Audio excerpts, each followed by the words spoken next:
आतंकवाद के खिलाफ भारत अंतर्राष्ट्रीय स्तर पर समर्थन जुटा रहा है। इस कदम में भारत को एक और सफलता मिली है, जिसमें उसे अफ्रीकी यूनियन से आतंकवाद से निपटने के लिए एकजुटता दिखाई। यहां एनसीपी-एससीपी नेता सुप्रिया सुले के नेतृत्व में प्रतिनिधिमंडल इथियोपिया पहुंचा है। यहां उन्होंने भारतीय प्रवासियों से मुलाकात की, साथ ही भारत का रुख बताया। पहला, उसके बाद राज्य, उसके बाद पार्टी और उसके बाद family. We come here as a team of all party, very distinguished members of parliament, my colleagues. They're from various parties. Most of them, for me personally, it's a heavyweight delegation because most of them have served not just as members of parliament, but as important ministers in the government of India, some in very important departments which have influenced policy for various decades.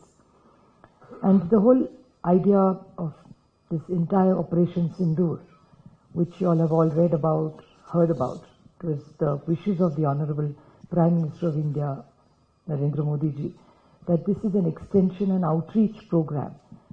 Because you read a lot in the social media, some factual things, some exaggerated things, but what really happened in Pahalgam, the truth should be told to the world. So there are 7 groups. Each group have 5 to 7 members of parliament. They have various experts, and we all left on the 23rd and the 24th of May, and the trips, most of us will be back by the 3rd and the 4th of June. So within 10 days, every delegation will go. The outreach program is about 4 to 5 countries. We will try and reach out to as many people as possible, give them facts and figures of what really happened in Pahalgam. And this outreach program is not just to put up a fight against anybody. The fight is not against any individual. It is against terrorism. Because what is the legacy we want to leave our children? Why did you all migrate? Why do we all move? Who leaves their roots? Nobody wants to leave. Ghar koi nahi chhodna chahta. But you have come for a reason generations ahead, and you've made a life here. And we feel so proud that our Indians have come here and contributed to the economy, to good practices here. As a matter of fact, when we met the speaker, precious time that you have taken out to see us, meet us, and greet us. जब सब भारतीय एक छत के नीचे एक साथ हैं, तो ये तो कहना बनता है, भारत माता की जय! भारत माता की जय! मुझसे पहले कहा गया, अलग अलग राजनीतिक दलों के, अलग अलग विचारधाराओं के, अलग अलग क्षेत्र के सांसद इस दल में एक साथ आए हैं।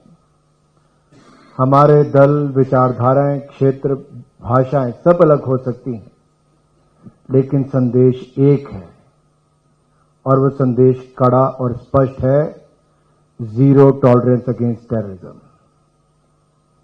हम आतंकवाद को सहन नहीं करेंगे। कोई आतंकवादी हमला भारत पर करेगा तो बदले में भारत करारा प्रहार करेगा और बार बार करता रहेगा अगर ऐसा होगा तो।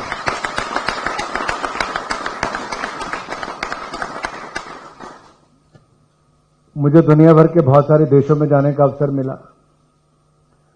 अधिकतर लोग ये कहते थे कि हमने भारतीय फिल्में देखी तो सॉफ्ट पावर की बात करते थे, हमारे एक्टर्स की बात, हमारे गानों की बात, दुनिया के बहुत सारे देशों में। इथियोपिया में आके मुझे जो अपनी एक और सॉफ्ट पावर पर गर्व महसूस हुआ, यहां के पूर्व प्रधानमंत्री से लेकर स्पीकर से लेकर किसी भी बड़े दल के नेता से मिले हों या सांसद से लेकर किसी व्यापारी तक भी मिले हों, सबने कहा है हमें शिक्षा देने का काम किसी ने किया है तो भारतीय टीचर्स ने और एजुकेशन सिस्टम ने किया है। ये बहुत बड़ा योगदान है आपका। मेरे पिता प्रोफेसर थे, वो जब मुख्यमंत्री भी बन गए उसके बाद भी लोग उनको प्रोफेसर साहब ही कहते थे। क्योंकि उनको लगता था उनके जीवन को शेप करने में उनका एक बड़ा योगदान रहा। आपके हाथों से ना जाने कितने लीडर बन गए, तो आप लीडर्स के भी लीडर्स हैं, गुरु हैं आप।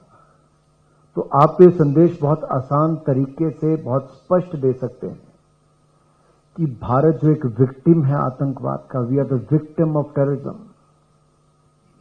for the last more than 4 decades, lost thousands and thousands of lives in the cross-border terrorism.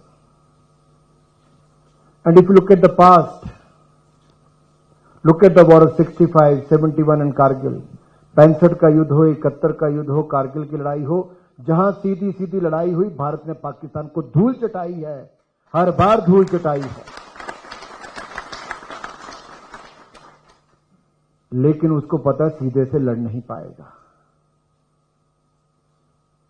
तो पाकिस्तान स्पॉन्सर्ड टेररिज्म जो है, वो निहत्थे निर्दोष लोगों पर, इनोसेंट पीपल, उन पर इस तरह से अटैक करके जो टूरिस्ट बन के गए थे, छोटी छोटी बच्चियों के आगे, किसी पत्नी के सामने उसके पति को, बहन के सामने उसके भाई को सिर पे गोलियां मार के मार दिया गया। कोई कसूर नहीं था। और जिस terrorist organisation the resistance front TRF ने क्लेम किया कि उन्होंने घटना को अंजाम दिया है, वो पाकिस्तान की लश्कर तैयबा का फ्रंटल ऑर्गेनाइजेशन है। पाकिस्तान को बता भी दिया। 2 वीक्स तक पाकिस्तान ने 14-15 दिन तक कुछ नहीं किया। फिर भारत ने वो किया कि 9 पाकिस्तानी आतंकवादी ठिकानों को बम धमाकों से मिट्टी में मिलाने का काम कर दिया। अब ये काम तो पाकिस्तान को करना चाहिए था, नहीं करना चाहिए था। लेकिन जहां स्टेट स्पॉन्सर्ड टेररिज्म है, वहां तो वही फंडिंग कर रहे हैं, वही ट्रेनिंग कर रहे हैं, वही लॉजिस्टिक, वही हैंडलिंग कर रहे हैं, वही हमारी सीमा के अंदर भेज रहे हैं, वही मरवाने का काम कर रहे हैं। तो पाकिस्तान कहां उन आतंकवादी संगठनों के खिलाफ काम करेगा? भारत ने किया, लेकिन बदले में पाकिस्तान आर्मी ने भारत के निर्दोष लोगों पर अटैक कर दिया। जम्मू कश्मीर के रीजन में हमारे लोगों की जानें चली गई। फिर भारतीय सेनाओं ने वापस मुंह तोड़ जवाब दिया और पाकिस्तान को आखिरकार आना पड़ा, सीज फायर करने के लिए फोन करना पड़ा डीजी मिलिट्री ऑपरेशन को, DGMO को। सवाल यह खड़ा होता है कि आज दुनिया के सामने पाकिस्तान का चेहरा बेनकाब कैसे करे। जो स्लेइंग टेररिस्ट थे, जो आतंकवादी मारे गए भारतीय सेना के हमले में, उनको फेयरवेल देने के लिए कौन आया? पाकिस्तान आर्मी के बड़े बड़े अफसर आए, पुलिस के बड़े बड़े अफसर आए, चुने हुए प्रतिनिधि आए, और तो और पाकिस्तानी झंडे में आतंकवादियों की लाशों को लपेटा गया और फिर दफनाया गया। क्या किसी देश में टेररिस्ट के बॉडीज को नेशनल फ्लैग में लपेटा जाता है क्या? मेरा आपसे सवाल है, लपेटा जाता है क्या? In any country do you see any country wrapping the terrorist bodies in the national flag? Do they? Pakistan did so.